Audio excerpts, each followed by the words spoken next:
good afternoon, good evening, wherever you are in the world. You know who I am. This is Bayloric TV, boxing, and we have a special guest. Usually we talk to trainers and managers and promoters and fighters. But we have something cooking in the kitchen, as they say. And no, it's not Julius Jackson, who's known as the chef.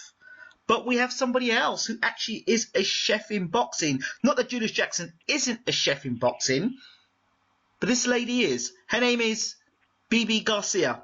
Hello, BB. Hi there. How are you guys out there in TV land? We are good. Computer land. We are good. We're in digital land. We are coming to you live and direct from the beautiful green land of Ireland in Europe.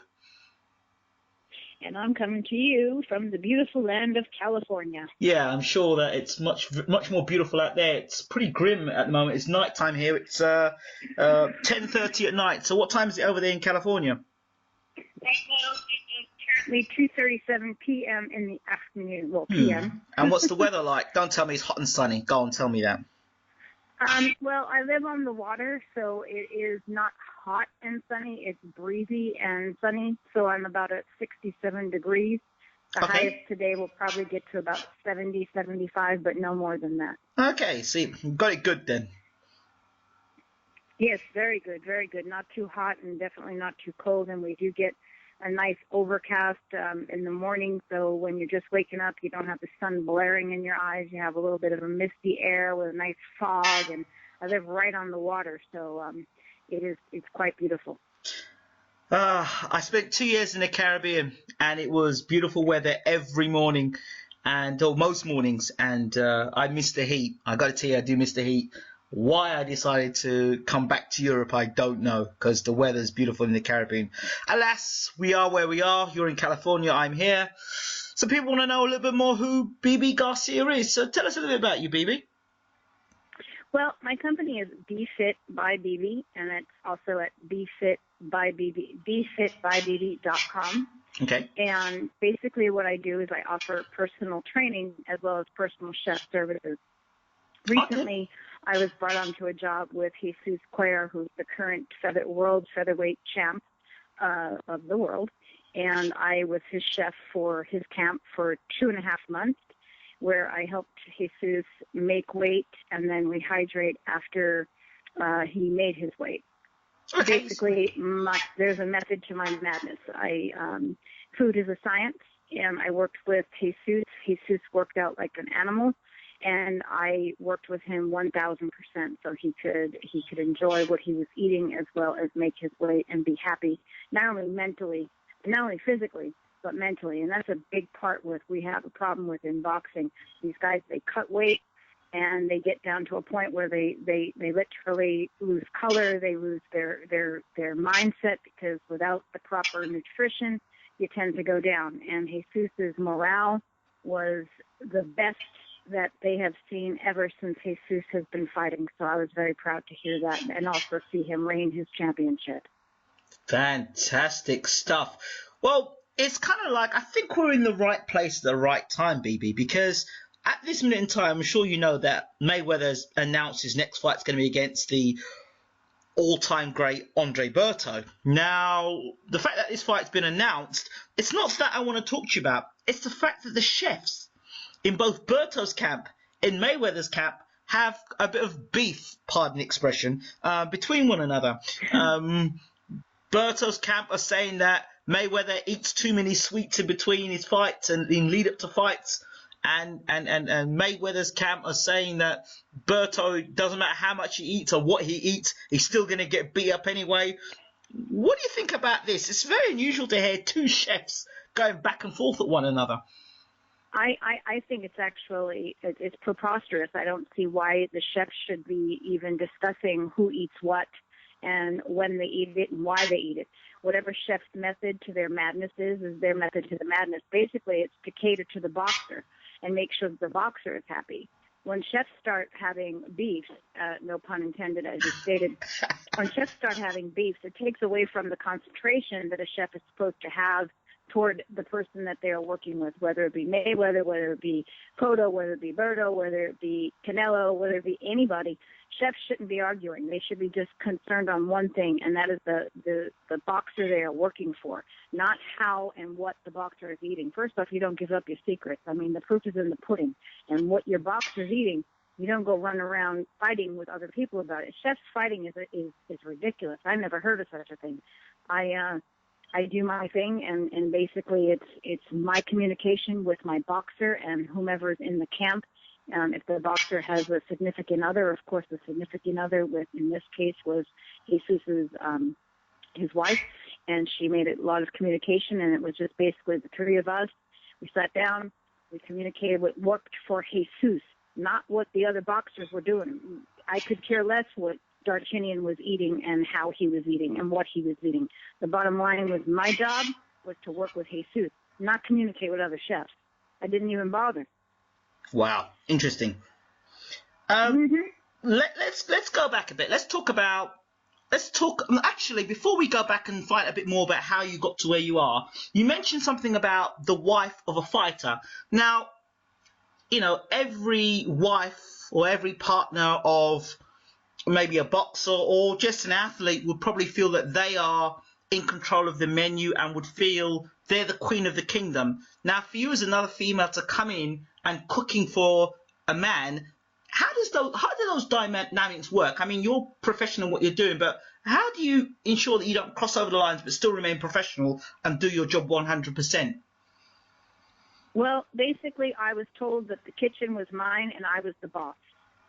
Right. So, yes, and Jesus didn't know me from Adam, but he had been here already in the United States for a month and hadn't made his weight hadn't budged to where he wanted to be. Jesus is one of the most intense trainers I've ever seen, or athletes I've ever seen in my life. He's very, very disciplined, and that comes into play.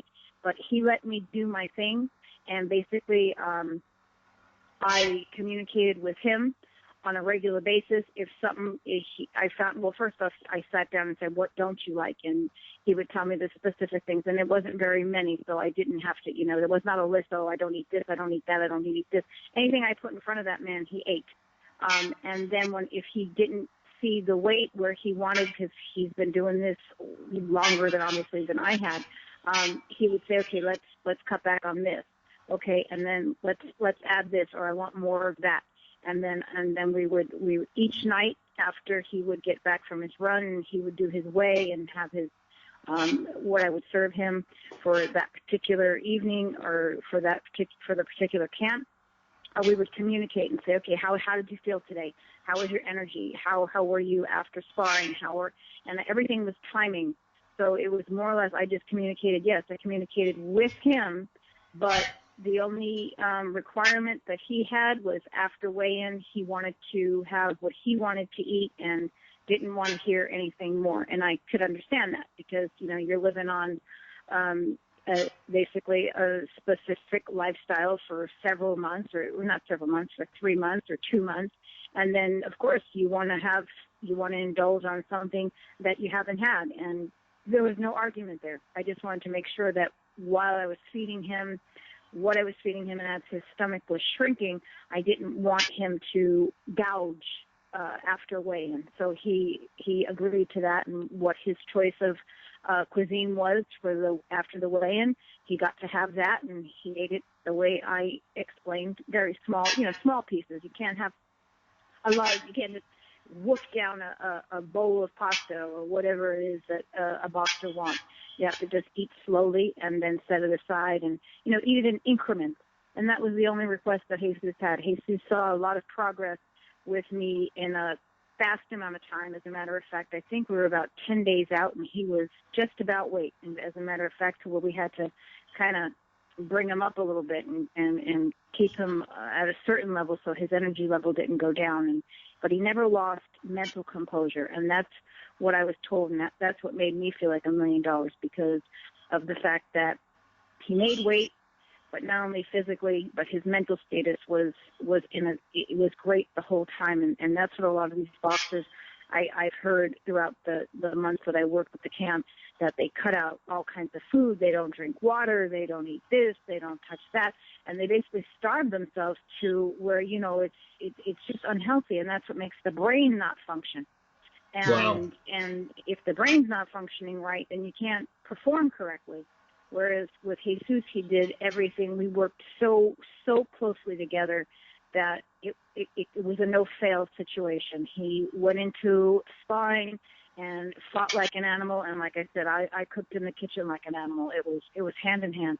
So going back to anybody that tried to get involved with, say, like a friend, oh, can you do this for him? He's feeling good. No, I cannot. I'm going to stick with what works, because what works, works. If it's not broke, we don't fix it. If it was not working with Jesus, then if Jesus had a complaint, which was very, very little, I would tweak it. And it was very little tweaking that we had to do, because I had a plan in mind, and I executed it, and it worked. Wow. You have such passion for what you do, for sure, and enthusiasm, but I know there's been a lot of hard work to get to where you are. So tell me, how did you get into the position? I mean, you're a personal trainer and you're a chef as well. Tell me how that sort of, you kind of decide to go down that pathway in life. Okay, well, that started back when I was like 19. I was dating a bodybuilder, and I also have a dance background, and I was in the entertainment industry. So, and I'm very petite, so there's only a little bit amount of work that I can do, and I did like a lot of shoe modeling and car shows and stuff like that, and that work only comes very sporadically. And the man that I was dating, he was a construction worker, and he was a bodybuilder, and he saw that I was sitting around doing nothing because I didn't have any gigs.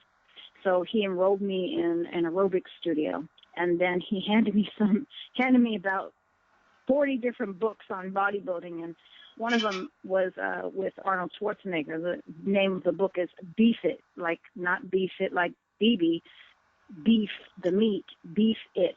Right. I read the book from cover to cover, and I incorporated that into my life. Except I do not eat beef, so I incorporated poultry and fish. Okay. And then I, of course, did the workout routines and the old school workout routines, not the stuff with the machines and all this, crazy bands and stuff like that. And then I found that my body composition was changing.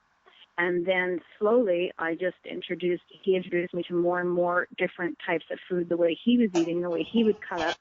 And I started doing the same thing. So I followed his path. And then he got me a couple of gigs in some gyms back east in New York. One of them was Jack LaLanne, which is now called Bally's. I don't even know if they're still in business.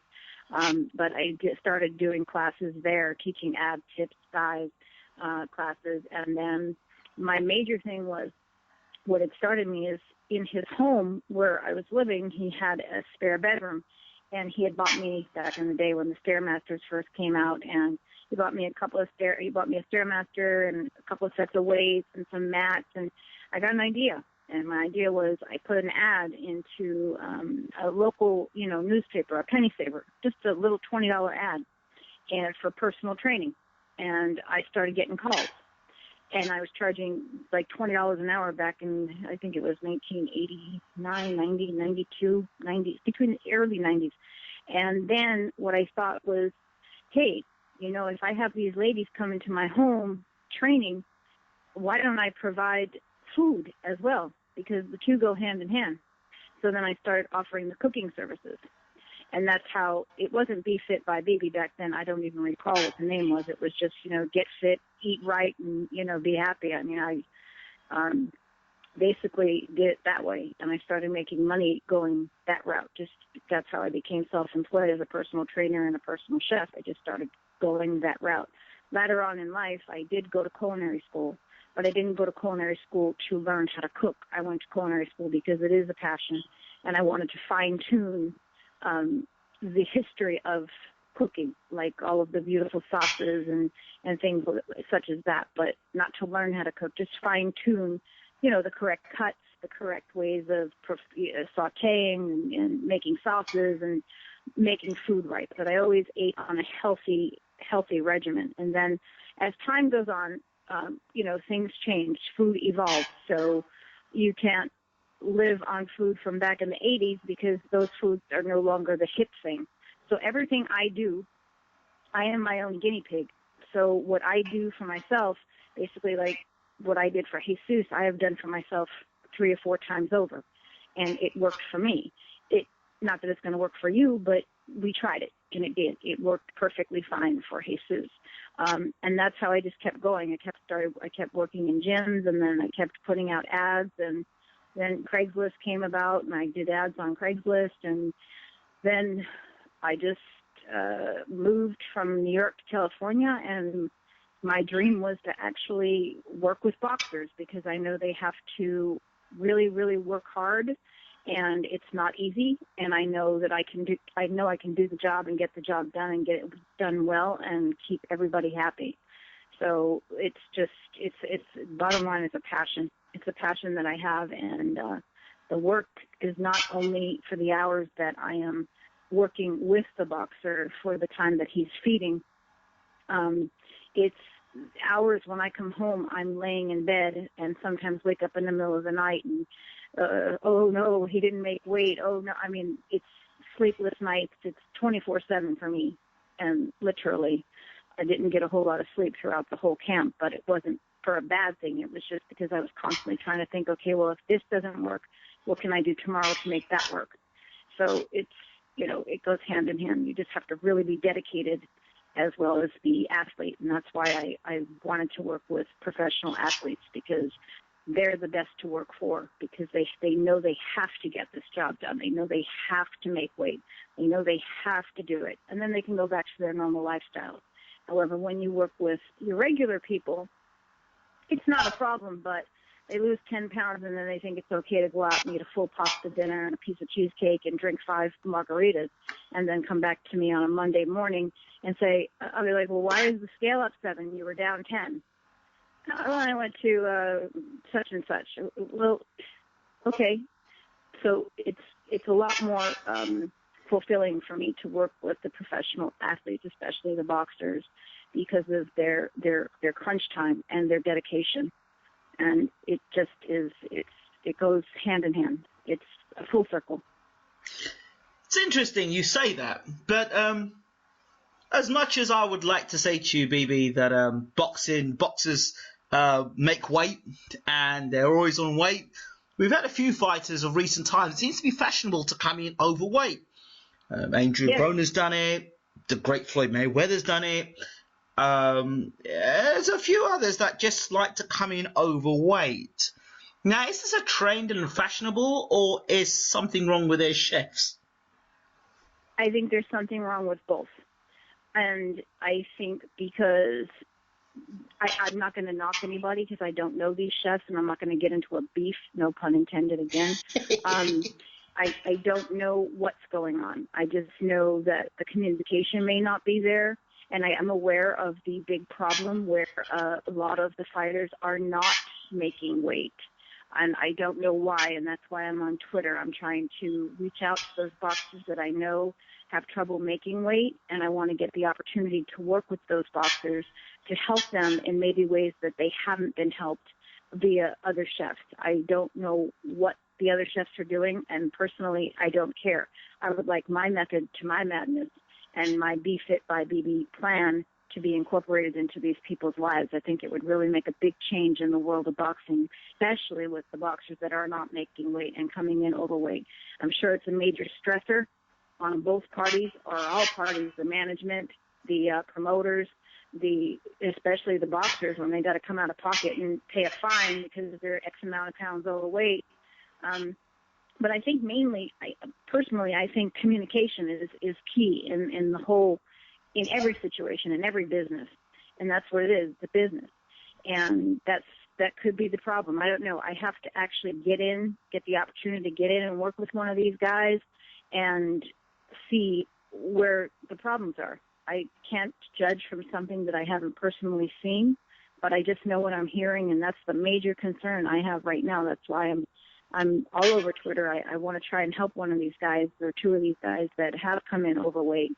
I'm not going to knock a chef because I don't know what the chef's problems are, or if there are problems. I don't know what the attitude of the boxer is. I don't, so But if I could get in and get hands-on, I could work with that. Until I get into the situation, I can't answer it. I can't answer those questions. But I know for sure Be Fit by Beatty can definitely help a lot of these guys, for sure. You know, there's lots of things I can talk to you about. I mean, in my background, obviously you wouldn't know, but I did do culinary arts to a point, in licensed trade management. So it was learning about foods and presentation and various dishes and stuff like that. It's very, very interesting. Food technology, they called it. And for the time I was doing it, it was okay. It was not my kind of thing. I was more looking to do more the nightclub side of things and not really get involved with the food. But you had to do the food hygiene things to ensure you weren't serving food that was clean, obviously. And the flip side of that as well is, obviously, I have boxed before. And one of the things when I was boxing, one of the things we did a lot was tank ourselves up the night before with loads of bowls of pasta to the point where your stomach was almost looking to explode after training so hard, eating pasta, and then the next day getting up in the morning and eating lots of bananas, like very early morning. So you didn't. What are your thoughts about that? Okay, my thoughts about that is food is a science, and that is why it's called culinary science. Mm-hmm. And my thoughts about gouging yourself and doing what is inhuman to the actual body. It's kind of like when you have a Ferrari. If you put cheap gas into a Ferrari, it's not going to run right. Right. If you put the most expensive gas into a Ferrari, and that's what these boxers are. These are professional athletes. These guys are Ferraris. They are Lamborghinis. They're not Hyundais. So we can't put regular gas. But any kind of food that you put into the body, it's all timing, and it depends on when they're going to train. So it depends on the amount of carbohydrates, the type of protein, or the amount of protein, and when they train. It's all timing. I don't believe in food gouging. I mean, that is just completely wrong, because that's not how a car runs. That's not how a body runs. Our body utilizes each and every piece of food we put into our body as fuel. So providing that we put the food in at the correct times, and then we train within, 45 minutes to an hour after eating such and such, like carbs and proteins, or proteins, carbs, if it's a flying day, and we're eating more carbs and certain other things that I incorporate, and then the boxer's in the ring within 45 minutes, then that food is going to be used as the Ferrari fuel. The whole thing with the pasta gouging and the bananas bloating, that's just really bad. The body doesn't know what to do with that. That's not normal. The body is a machine, just like a car. Wow. Humans are we're not. I mean, a regular person, a regular person, like I said, can do anything. If it's an average Joe. If that's what average Joe wants to do, that's fine. But we're not dealing with average Joes here. We're dealing, like I said, with the most high end of the high end of athletes that can possibly ever exist in the world. That's why they're world champs. That's why there's only one world champ here, one world champ there. So we have to actually work with them like they are one of a kind. So therefore, the food that goes into their body has to be done just like a science, just like they build the engine for a Lamborghini. It's not just pieced together with screws and little plastic, tighteners and here and there. If you get a fender bender on a Hyundai, your car is ruined. But if you have a fender bender on a Lamborghini, the damage is really done because it costs more. So you got to take your time, and everything has to be done very, very precisely with these types of athletes. They're not just average Joes. So therefore, like I said, food is a science. It is definitely a science. And what they did back in the day and what some of the boxers still do today, I don't necessarily agree with. But like I said, I heard over this last camp, and my method, like I said, I was told that watch out for Jesus the last 2 weeks of cutting weight, because he's going to turn into a monster. So, and don't take it personal. He, this and this and this. And I think that's because maybe his last chef they were worried because the weight wasn't coming down. So they had to cut food, and therefore his brain wasn't working correctly. And that's what makes anybody. I mean, you get real hungry and, you're driving along, you don't carry your food, and you don't have anything to eat, and you're trying to get to do 5 things, 6 things, and by the time you get to getting to eat, you're so aggravated, you're monstrous. Think about being that way for 2 weeks. And that's what I heard was going to happen to Jesus. But from what I saw, he was laughing and giggling, and in the dressing room the day of the fight. And the manager actually did tell me, he says, Jesus, out of all of the fights he's ever had, not only was he in physically great shape, but his mental status was excellent. And that is my goal, to get to these fighters, because there's no reason that you should deprive yourself of anything.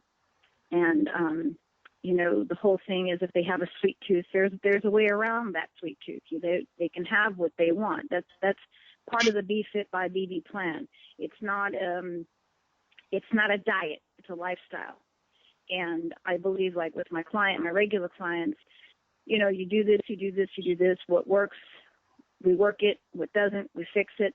And then if you like a certain thing, I can teach you how to have that particular thing. Like, say you like cake, I can make a protein cake for you, but you can't have the whole cake. You can have like a sliver.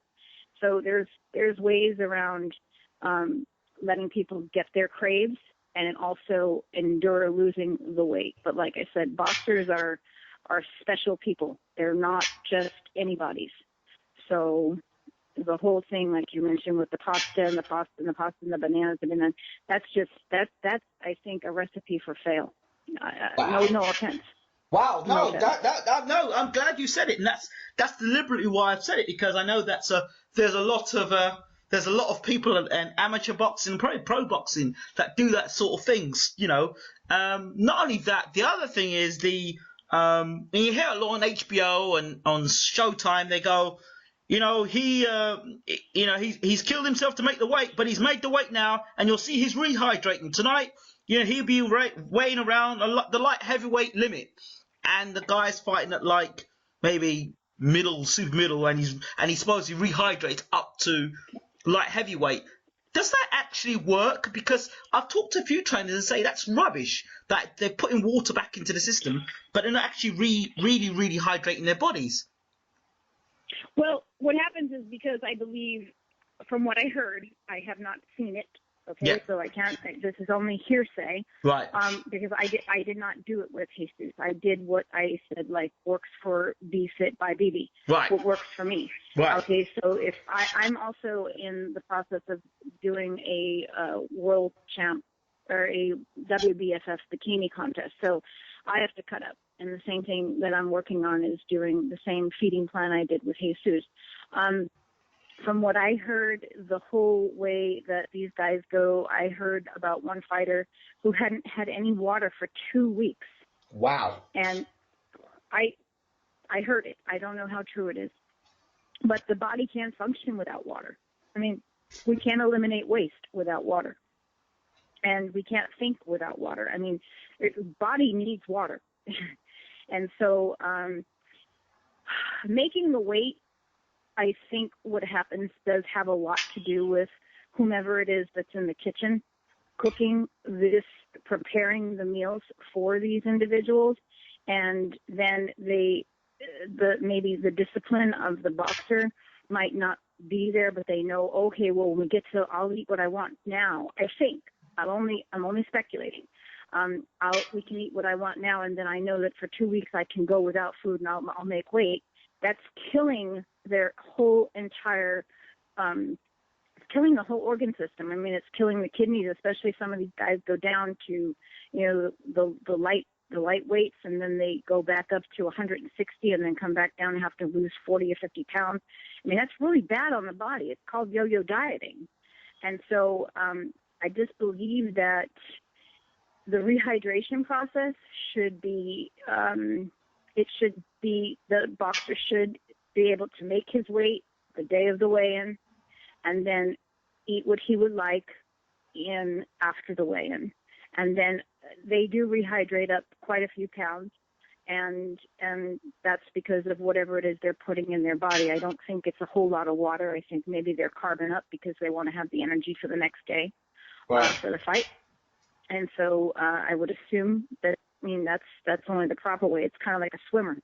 The night before, my son is a competitive swimmer, and the night before a swim meet, we do pasta, and then in the morning I will feed him a bowl of pasta with some egg whites. Right. And that, yeah, and then later on in the day, I pack him food, and he'll have pasta again, and then he's as fast as, that food works as fuel. Right. Just like I stated, you're putting fuel into a Ferrari or a Hyundai, and we're working with Ferraris here. We're not working with cheap low-end cars.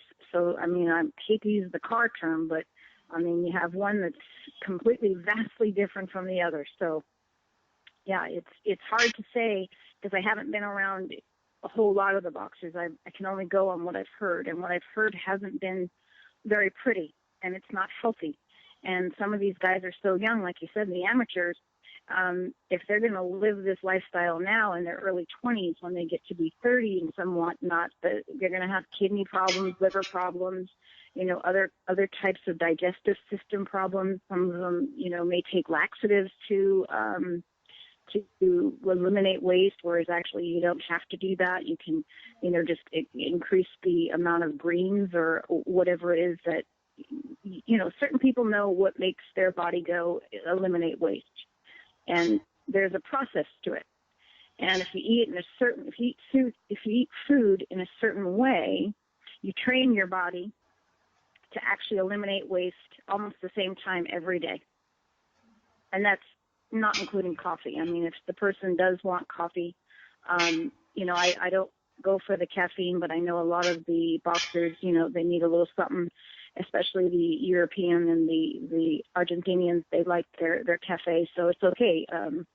I would give Jesus, a decaf, and he'd have a non-sugar filler and non-dairy, non-sugar, non-fat creamer, and it was just a little bit, but it made him feel good. And a taste is a lot better than not having it at all. So that's how I would work with Jesus. He was happy with a little bit as opposed to not having it at all. It's easier, it's like a little kid. You tell them no, they're going to want it more. But if you give them a little bit, you say, okay, you can have just a tiny bit. It's going to, I'll give you this much, but you can't have that much. Right. And generally, they're going to be happy with whatever they can get their little hands on. It's just the same thing with anybody's mental status. If I sit with a client and I say, no, currently I have a client, her little hang-up is cake and ice cream. And I just told her, I said, until we get down, you can't have a Sunday off and have cake and ice cream. But I can give you little tweaks of things that I utilize that are protein-induced, and they are sweet. And I gave her a little sliver yesterday, and she's like, wow, this is really satisfying. And I said, all you need is a sliver. You don't need the whole bar, even though it's a 20-gram protein bar and it has 0 sugar. Still, you don't need the whole thing. You just need a little bit, and you satisfy the sweet tooth. So it depends. But the whole thing with starving and then having to rehydrate, it's really, really unhealthy. And I think that the boxing world is it's a wonderful place. I just think there needs to be a whole lot more people knowing what they're doing, I guess, basically in the kitchen, and then communicating with their boxers. Okay. What about protein shakes? How do they work with you? I love them. Okay. I think they're absolutely fabulous, but the protein shake has to be made correctly. And unfortunately, I don't give up my recipes. But I've never had a complaint from any of the boxers that I've worked with, from Jesus. I worked with Fabian Maidana and Javier Maciel and Ezekiel Mpise. Ezekiel, he's a little younger in the world, so they weren't really too much concerned about what he was putting into his body because he's only 16. So he's still going to gain weight. He still has the opportunity to change. His body's still changing. These guys loved my protein shakes. Because there's just something special that I do. But as long as the protein shake is made right and it's a good form of protein, it's not some junk bought from a local drugstore or wherever, a market, and it's a high-end protein, I love protein shakes. I think that they are the best way to begin the day after training. Within 30 minutes, get that protein shake into the body, and then, 2 hours later, your next meal. And then, of course, in the evening, I would incorporate protein shakes, and this is my lifestyle. That's what I do. Now, if I was to work for you and you say, well, baby, that doesn't work for me, then I could give you a lean meat, a fish, or whatever have you. But I would prefer the protein shakes over any kind of solid foods. They just seem to work, but it may work for 10 other people. It might not work for you. But so far, I've had no problems with anything. I enjoy using the protein shakes. Also, another thing with protein shakes that I did specifically with Jesus was I changed up the protein. I didn't use the same stuff over. I had about 5 or 6 different brands that I used with him. Of course, different flavors, and because you can't just drink chocolate protein every day, it gets a little boring, especially when you're eating the same types of food on a regular basis. So different flavors, and there were certain that he liked more than the others. And then, of course, if you're using vanilla protein, you want to use that earlier in the day because you don't want to add fruit later in the evening because of the fact that the fruit turns to sugar and all that other stuff that happens to the body when you put sugars in late at night. But yes, I do thoroughly believe in protein shakes. As a matter of fact, right when we were texting, I was just finishing up mine for the day, for the morning. Yeah. Okay. So, yeah, I'm a true protein believer. What about, let's just say I was going to come back and start boxing and you were my chef. And let's say, like, I've stopped eating meat, so I'm no longer meat eater. I haven't eaten meat in a long time now. So what happens then if I was going to make some comeback and I was going to box? How would you adjust my diet now being a vegan or, well, a vegetarian? Well, there's all types of other, there's all types of other foods out there that can supplement with protein. Right. Basically, there's quinoa that people speak very highly about. Absolutely. There's tofu. Yuck. There's, of course, there's vegan protein shake, which doesn't need to be made with any type of dairy. It can be made with water, filtered water.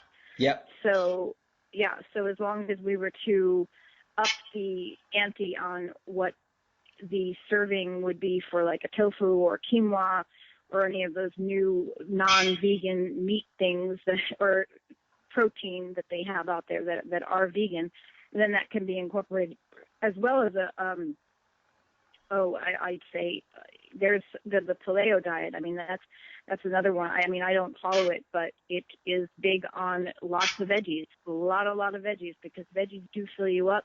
The only thing that I would be concerned about the muscle mass loss. So that's where the protein would have to come in. Right. So I would utilize whatever it would be like that you would like. If you like the quinoa, then I add quinoa with some tofu, saute it with some vegetables, some spinach, some onion, garlic, whatever you fancy to make it flavorful, and then create a meal from that. And therefore you get your protein, and you'd also have your fiber, and you'd have your vegetables, and it would be all in one. And definitely I would incorporate a vegan type of protein shake. Okay, that sounds good. All right, let's move a little bit away from the actual dieting and the making weight and obviously what you do, which is fantastic as a chef and personal training. Let's talk a little bit more about you in terms of your boxing, the sort of people you met in boxing. I saw one photograph of you with the great Sugar Ray Leonard. Am I correct there? Yes. How did you get to meet Sugar Ray? I was at Jesus' fight, and I happened to notice a swarm of people over there. Everybody was like, "Oh, there's Sugar Ray," and I just happened to have a little way of getting myself around because, like I said, I'm small, so I just kind of whittled my way in, and I noticed that Sugar Ray had taken a picture with Jesus earlier in the day, and I just went over to him, and Sugar Ray is one of my all-time favorites. So I just asked, I said, can I get a picture with you? And he said, sure. And I said, I'm Jesus Cuellar'S chef. And he says, no problem. No problem. So we just took a picture, and that was awesome because I've always wanted to meet Sugar Ray Lewis. didn't get to actually sit down and talk with him, but actually meeting that man was fantastic. It was one of the greatest moments in my life, I have to say. Really appreciative. Wow. Do you actually follow a lot of boxing, or or is it just part of the job for you? No. I do follow boxing. The thing is, mainly I was always following the heavyweights, the middleweights. Right. Well, I mean, that's typically what I think most people do, unless you're a diehard. Yeah. Until I got with Jesus, I didn't really start watching the featherweights until I met Jesus, and then I was like, wow, I didn't. Not that I wasn't concerned. I didn't realize that this too was a very intense part of the world of boxing. So I've always been a boxing fanatic. I'm a boxing and football fanatic. I box myself, but I kickbox. And the only reason I've never got in the ring is because I don't want my face to get, I want my nose to be on the other side of my face. And as far as football goes, I mean, I have my son, I actually taught him how to put a spin on a football and taught him a whole lot about football.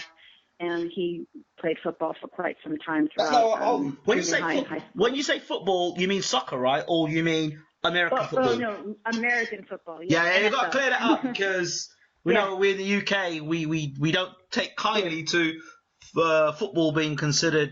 We consider it that ball on the ground and people playing football, not people in padded stuff running around. Right.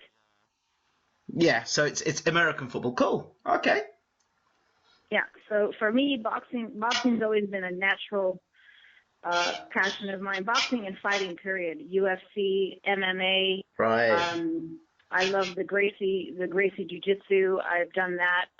Wow. I'm a pretty tough little cookie, but the thing is, with boxing, I just find it's just such an art. And ever since I'm a kid, I've always had a passion for it. And I don't know, because my family really wasn't into boxing. My dad did enroll me in karate when I was a little girl because I used to get picked on. Right. And he used to say, I can't fight your battles for you. And so he said, here's a book. Gave me a book, another book. Everybody's sending me books. And I read the book, and I had a teddy bear that was pretty much life size, and I took push pins and I put all the different pressure points in that teddy bear with labels on it. Yep. And I showed my dad that I can do it, and then he enrolled me in my first karate class when I was probably about 11. And then I went on from karate to jiu-jitsu to taekwondo to mixed martial arts, and then eventually I fell in love with kickboxing. Wow. So you like the old fighting a little bit, don't you? Yeah, I mean, for recreational purposes. But if I had to, if I really had to throw down, I know I could put up a good fight. I could take somebody out for sure. I'm confident. Fighting shape. Yeah. There you go. There goes another Twitter. The fighting shape. It's funny because I used to get into it with what I used to play with the guys, especially I say, if you don't follow what I'm doing, you're going to train with me. And Jesus, look at his eyeballs, would go all googly and go, no, I'm not going to train with you. They used to see me kicking at Fabian Maidana, not in a bad way. I used to mess with Fabi all the time because he and I had a special type of relationship. Fabi, he needed more of the attention, and I was mainly hired for Jesus. So I would mess with Fabi, and I'd be like, okay, if you're not going to follow my rules, we can't see eye to eye. And I'd start doing kicks and moves and, jumps and flips. And like, oh my God, no way. I'm not going to mess with you. You're crazy. So I'd be like, I'll be out here at 5 a.m. and you'll be running, and then you'll be kicking, you'll be boxing. And we used to just joke around. But yeah, okay. It was a lot of fun. Okay, baby, finally, if a fighter out there is listening to you today, you're very charismatic, and you obviously know what you're talking about. If a fighter's listening to you now, you've got 30 seconds. What would you tell that fighter listening to you now? I would tell a fighter to get in touch with bfitbybb.com and get me on board right away. But why should they But why should they get you on board and not any other chef? They should get me on board because I am really 100%. I'm good at what I do. It's my passion, and I have a no-fail approach to helping them win. That's just my lifestyle. I am a fighter at heart. I'm a fighter at whatever I do. And if we become a team, then if you win, we all win. The team wins. And that's the whole idea, is to be a team. Work as a team, fight as a team, win as a team, and succeed as a team. 100%. That's me all the way. Be Fit by BB. Fantastic. And obviously people have listened to what you've said today, and if they haven't caught your enthusiasm and your passion and your determination and your dedication to your fighter, if they haven't got it by now, I don't think they ever will. So, BB, you're doing a fantastic job, obviously being a chef, and, we look forward to speaking to you more, because it's very important to talk about diet and weight making and weight loss. And, I think fighters need to be more educated for sure. Absolutely. Even the weight loss, and even if the fighter is a heavyweight, weight gain, there's a big difference. I mean, like I was saying with the NFL, those guys consume 6,000 to 9,000 calories a day. And I'm looking at fighters that consume maybe a quarter of that. So, either way, I can shift my way around in what I do, because yes, it is my passion. I'm obsessed with it to the point where, like I said, I am all about succeeding and all about making the people around me happy and keeping them happy and seeing them happy and seeing them succeed. That's what makes me feel like $1 million. No money in the world could pay me if my people are not happy. I just like to see everybody succeed. That's what my goal is success. Everybody succeeds all around the board. Be Fit by BB equals world champs. BB, I know that you're on Twitter, because I'm following you on Twitter. What is your Twitter account? It's the Chef BB. Okay. And are you? I believe it is. So much tech. I have two of them, so it's BB Garcia at the Chef BB. Okay, excellent stuff. And are you anywhere else on social media as well? I'm on Instagram as the Chef BB. Okay. And befitbybb.com. Excellent stuff. BB Garcia, thank you so much for talking to Bayloric TV, and we wish you the very best. Thank you so much for your time, and thank you for having me. It was great talking to you. Thank you.